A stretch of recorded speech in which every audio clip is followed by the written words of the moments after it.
Rated M for mature. Audio is everything.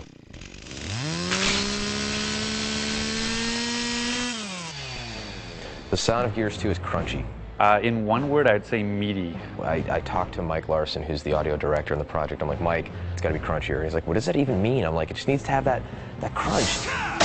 See, we're close. He likes crunchy, I like meaty. I think being meaty and crunchy is really the same idea of really pushing the sounds, to their ultimate potential. It's like the world. It's heavy. It's grounded. It's substantial.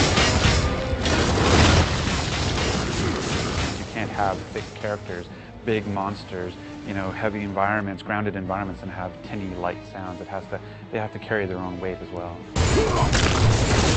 It needs to hit. It needs to have punch. And it needs to just deliver and solidify what the entire experience is. For Gears of War 2, we ended up re-recording almost all of the audio. I think about 85% of the audio is new. We recorded all new weapons, all new ambience, all new voiceover, and all new music. The Lancer sound effect is new, it's punchier. The Hammerburst has an all-new sound. Even the bullet impacts have been punched up. In keeping the world of Gears very grounded and heavy, we wanted to make sure that the weapons were very tangible and bullet-based.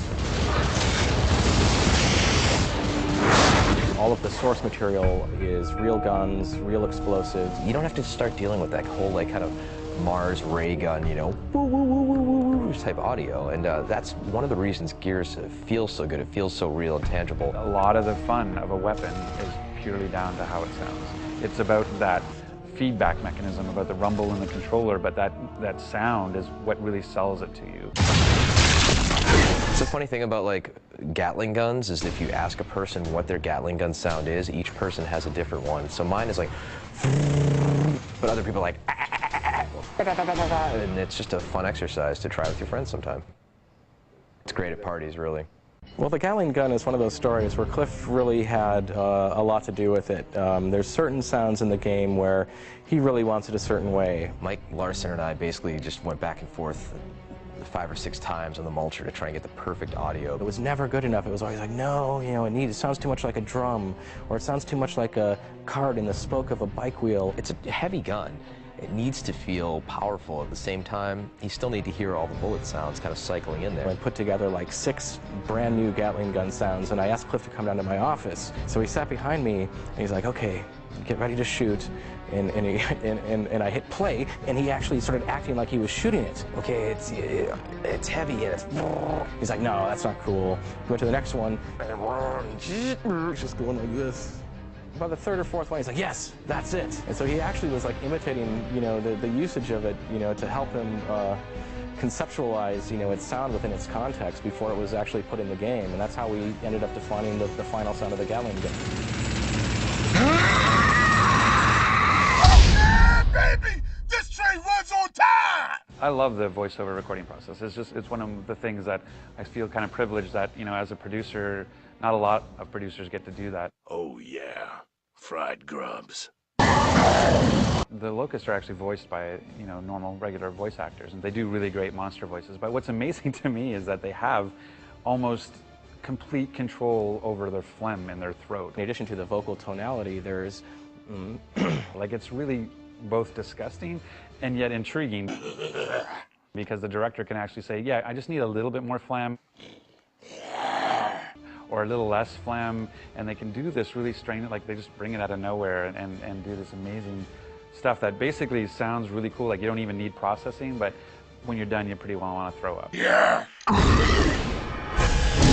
Yes, Gears is a brutal kind of, dark experience, but there's also a lot of heart that's there, and I think it comes through in the music.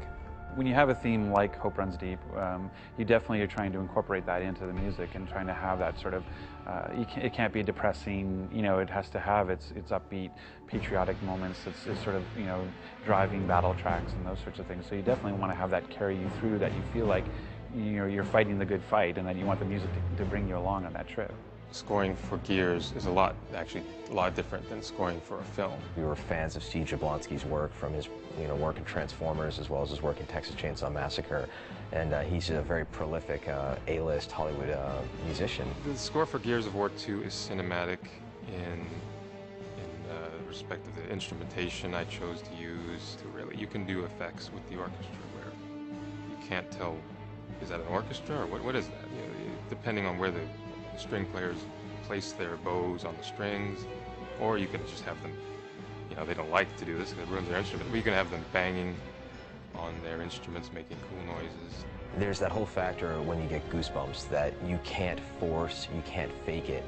And once we had acquired some of the early tracks from Steve Jablonsky, I put it in my little memory card. I put it in my car. I was driving home one day, you know, and wonderful afternoon, top down, game's looking great, feeling good, and the music started building to a crescendo.